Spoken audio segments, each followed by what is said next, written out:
Hi, my name's Mel and welcome back to Bookish Brummie. So I'm quite excited for today's video because on today's video we're going to be talking about Stephen King books, and more specifically we're going to be talking about my journey reading the Stephen King books this year. So I started reading Stephen King books in March 2025, so I've only been reading for about the last 9 months. However, over that time I've managed to read 20 of his books, which is not an insignificant number. However, he has written, I think, like about 65, if not just slightly higher than that, over the period of his writing career. So I have not yet even read half of those books. So the very first one I ever read was actually his novella Elevation. I really enjoyed that. I thought it was really quirky, and that's what like spurred me on to then read some more books of his that he had written. I actually think the second one that I might have read was from a Buick 8, but I can't quite remember. But anyway, I'm just going to put up on the screen now all of the books of his that I've read so far. And then basically, if you just want to get a good look at that, you can always pause the video so that you can have a look at all the titles if you don't get them all on the quick time that it's taken off the screen.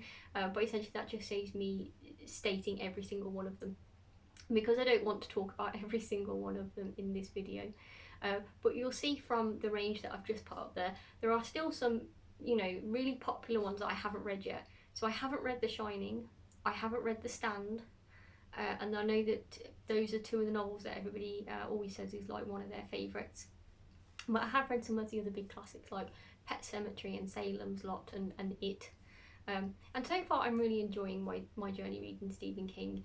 I'm really enjoying that I've got to know his writing style. So when I do open one of his books, I kind of know I'm reading one of his books, because you begin to learn some of the terminology that he frequently reuses over and over again.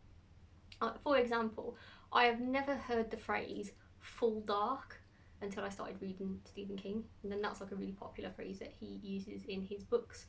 And then I've seen other people say, like, you know, a blue chambray shirt, and yeah, that normally turns up in a Stephen King's book. Sodium arc lights, and there's a variety of other things, and just the way he sort of creates his characters in his town. He's got a certain feel to the way that he writes. So I'd say now I also see him as one of my comfort authors. So if I've read a book that I'm not particularly that excited about, then I like to pick up a Stephen King, because you know that you're going to get a good story, and you just know what you're going to get, really, like when you open the book. So what I thought I would do in this video is, I'm not ready yet to do a Stephen King rating, because I just simply haven't read enough of his work to be able to say, yeah, this is the top book, you know, all the way down to my least favourite. And I also think that it's really subjective, because I've watched a lot of these Stephen King rating videos, because I was interested in what everybody else's favourites are, and I've got to be honest, like, the favourites constantly change. You've got like normal ones that are up there all the time, like I feel like Pet Sematary is up there quite a lot, and The Stand and The Shining, they're quite popular favourites, but nobody ever has exactly the same ranking list, if I'm honest. And also, another reason why I don't want to do ranking just yet is I still haven't read the Dark Tower series. I'm actually saving that for next year, because I wanted to be able to pick that up and actually run all the way through it. I didn't want to have to like pick up one book and then have a massive break before getting to the next book. And I know that the Dark Tower series is quite important. It's like a foundational piece that he has written, which actually ties the whole Stephen King universe together. So what I thought we would do in this video is, out of the 28 that I have read so far, I thought we would talk about what my favourite ones were within that 28 so far, and I thought I would do like my top 5. Now, I've got my absolute favourite, which we're going to talk about first, which is Christine. I've done a whole video dedicated to Christine, which I published a couple of weeks ago, and I talk about the story in depth there. But essentially this one was published in 1983, and we follow a teenager called Arnie Cunningham, and he buys his first car, which he happens to call Christine, and Christine is, I think she's a 1958 Plymouth Fury, and essentially she's evil. You know, the car is haunted in its own way. This is from the Chilling Classic set of books from the Ultimate Storyteller collection. So other books that are in this range would be Cujo, Doctor Sleep, The Shining, and Firestarter and Salem's Lot. So yeah, this one is an absolute page turner. As I said, if I could give this a 6 out of 5, that I would. Of all the ones I've read, this one still stands out to me as my absolute favourite. It's quite a chunky one as well. It's over 600 pages, but I just never wanted it to end. I was really sad when it ended. I would definitely read this one again. So this stands out as my favourite one. Okay. And then my next favourite one is probably Mr. Mercedes. So Mr. Mercedes was published in 2014, and it is the beginning of the Bill Hodges trilogy. So in the Bill Hodges trilogy, we have this one, Mr. Mercedes, we have Finders Keepers, and then we have End of Watch. And essentially in this trilogy, we're talking about Bill Hodges, who is a detective, and he is on the trail of Brady Hartsfield, who essentially goes on a massacre. And he is a wanted man. And it's this is part of the crime series that Stephen King started writing. So I think this is probably the first crime novel, if you like, and the Bill Hodges series has started off that crime series, if you like. And I just thought that he did a really, really good job. I think Stephen King lends really well to writing crime, and I felt that this was a page turner. And again, with this one, if I could have the ability to mark this a 6 instead of a 5, I would. I mean, Christine is still just slightly topping it as my favourite, but I really enjoyed this. I flew through this one, and then I flew through the next 2 in the trilogy. But also, as well as this being the start of the Bill Hodges trilogy, it's also the start of the Holly Gibney books. So we have a side character called Holly Gibney that turns up in this. And then after End of Watch, we have a further few books, one called The Outsider, one called If It Bleeds, one called Holly, and one called Never Flinch.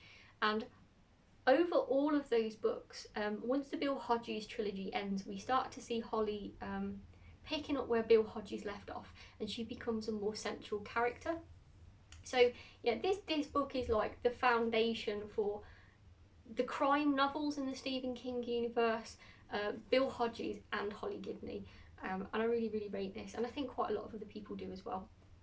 So that's also up there as my 2 absolute favourites.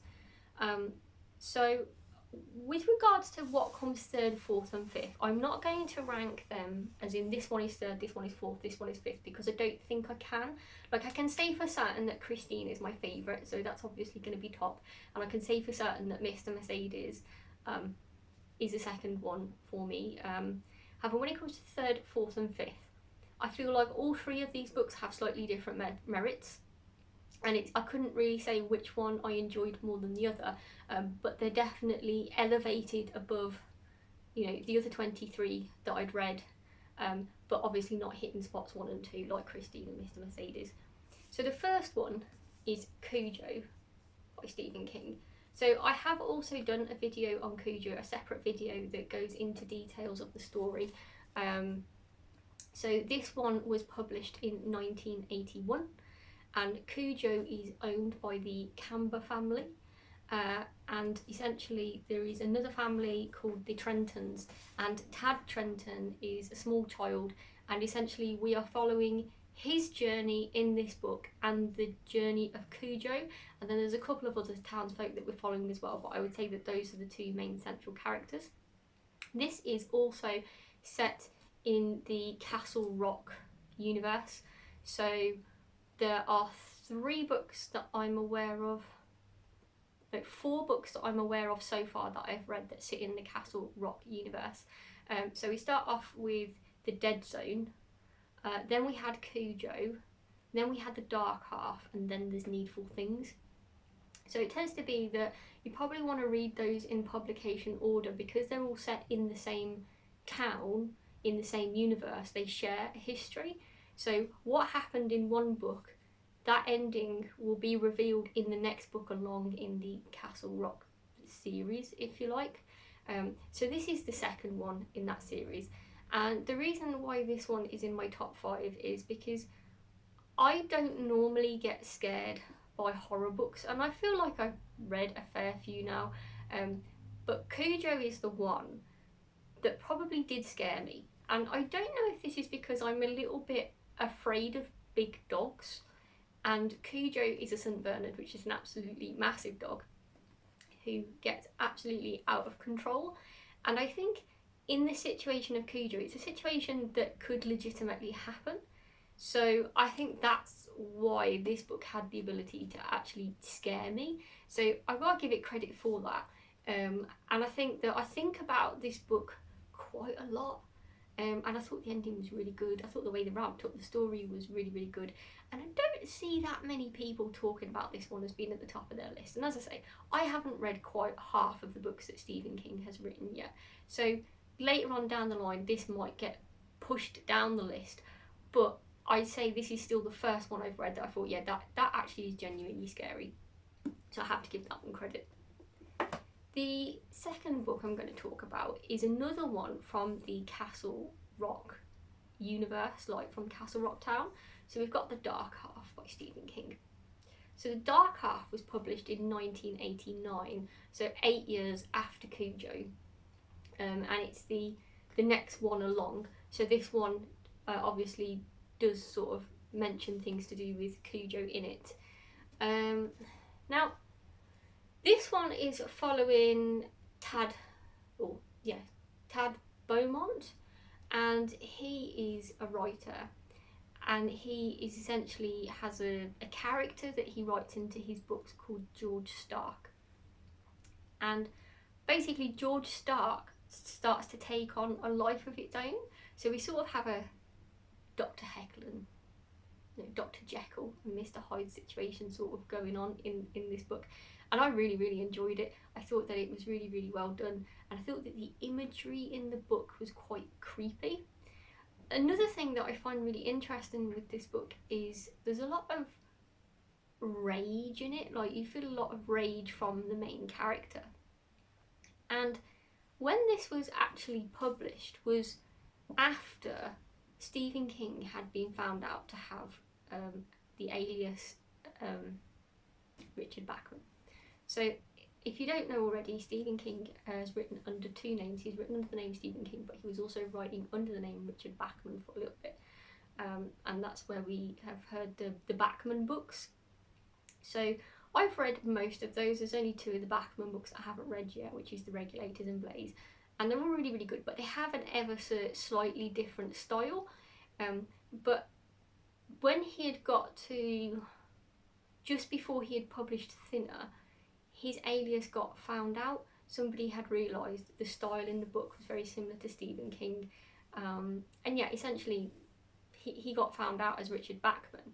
And he had been writing under the pseudonym Richard Bachman for a variety of reasons, and lots of authors do it. Lots of authors who want to write different things might use an alias so that they can write different kinds of content. However, Richard Bachman books, they're still horror books, but I would say that they are slightly grittier, maybe more. The characters' thoughts seem more violent in them, I think, compared to his other books. And I don't think, obviously he did not want his pseudonym to found out, so he didn't actually choose to come out and tell the public he was Richard Bachman. He was actually ousted, you know. So in a sense, I feel like this book, and I think he actually does a forward in this book to sort of say that you know, this book is sort of exploring that idea of having a pseudonym, like having an alias as somebody else. And when that becomes apparent to other people. So I feel like this book it's not just writing the story of Tad Beaumont and George Stark, it's in part also a little bit sort of probably hinting to how Stephen King felt about his alias in Richard Bachman, or being found out for that alias. I don't think that I would give this a 5-star if I'm honest, because there were certain points in the book where I felt like the story lulled before it picked up again. So I didn't find it as thrilling as Christine or Mr. Mercedes to read. However, I read this in May time, and we're in December and I'm still thinking about this. And I've read quite a few, but this is the one I keep thinking about, the imagery from the book. And I just found it really, really interesting, especially that sort of possible idea of, you know, the topic of conversation in here relating back to Stephen King himself and his own alias as Richard Bachman. So yeah, that is in my top 5. I also really like the stories that are set in the Castle Rock universe. I've recently just read one called Needful Things, which is like the 4th one along in there. I'm yet to find out if there are more. There could be, but I'm sort of trying to read those ones in publication order. So yeah, I recommend this one. I do like this one. So then the 5th one is actually a Richard Bachman book, which is called Thinner. So Thinner was published in 1984, so that's just after the time where his alias of Richard Bachman had just got found out.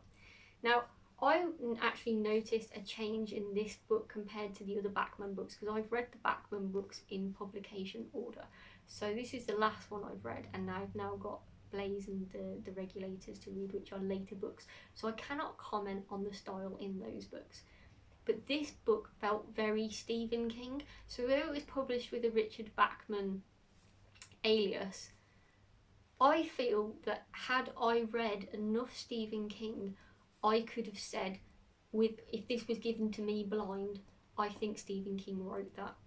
Whereas the other Bachman books, up until this point, I'd say they're quite gritty, they're quite violent, and I might not necessarily have managed to link them to Stephen King, but this one feels like it's changed its tone. So I don't know if that was because he was now fitting back into that Stephen King persona rather than the Richard Bachman one. I've got no idea. But anyway, this one is one of my favourites. So I actually have a video on this one as well, a separate video that goes into the details of this story if you're interested to find that in my watch list. But this follows a guy called Billy Halleck, and he has been a naughty boy and has essentially hit an elderly woman when he was driving, and she has died as a result of that. And he is in law enforcement and essentially gets off. He doesn't really have a punishment for the fact that he has driven without due care and attention and taken somebody's life. So on his way out of court, he is touched by an elderly man who puts a curse on him. And this book is about the curse that's put on him and his journey to trying to find the man who put the curse on him and getting him to lift that curse. And I really enjoy a story where there's a curse. I thought this was really, really well done, and it's not that big of a one compared to a lot of other Stephen Kings, but it's still a healthy size. It's just over 300 pages, and I felt it was a page turner. I thought the characters were really well done, and I just really liked the sense of justice that this book is sort of trying to follow up on. So yeah, I really, really enjoyed that, and I would definitely give this one a 5-star. So the 5 that I've picked today, as I said, The Dark Half for me did not score a 5, but it is still lodged here in my brain and I'm still thinking about it.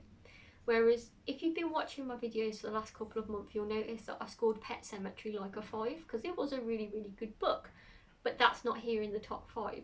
And that's just because I feel like, although Pet Sematary flowed, you know, it flowed really, really, really well and it had a good ending, there was absolutely nothing wrong with that book, definitely worth a 5. This one didn't flow in quite the same way, but just the ideas in here and the storyline are just still sticking with me and just intrigued me more. So yeah, my top 5 are really based on my enjoyment of reading them at the time, and then also how I feel about them now, months after I've actually read them. Have they stuck with me? If I picked that book up again, would I know what I was getting into, or would it be like starting a new book again? Because like when I think back to Firestarter, I really enjoyed Firestarter. I remember I did enjoy Firestarter. I thought it was good, but I remember thinking that the ending was a bit of a letdown. It's quite weak, and I read that. That was one of the first ones that I read, so quite some time ago, and there's a lot of details to that book I can no longer remember, and I feel like if I picked that book up again, it would probably be like almost like reading it like I'd never read it again, because there's big parts of it that I just can't remember. So therefore, even though I enjoyed the story, it didn't stick in my brain, whereas this one did. So that's kind of like how I've come up with my list. So let me know in the comments which one are your favourite Stephen Kings that you've read. I'm obviously going to read them all. I've got a bookcase just here where I've got the full collection of Stephen King books on. The only ones that I'm missing are Never Flinch, which is the latest one out from this year, because I'll wait for it to go into paperback. And then I don't have the hard case crime ones just yet, and I don't have the Gwendy ones that he did with Richard Kazmar. I don't have those, but I have everything else, and obviously I will get around to collecting those. So let me know if there's one that you think I should absolutely prioritise reading as my next book, because we have them here. They're all going to get read. As I say, next year I'm also going to try and prioritise the Dark Tower series. So yeah, I hope you enjoyed this video. Thanks for watching. Please leave comments below if you want to talk about any of the books that we've spoken about today, and I'll see you on the next video. Bye!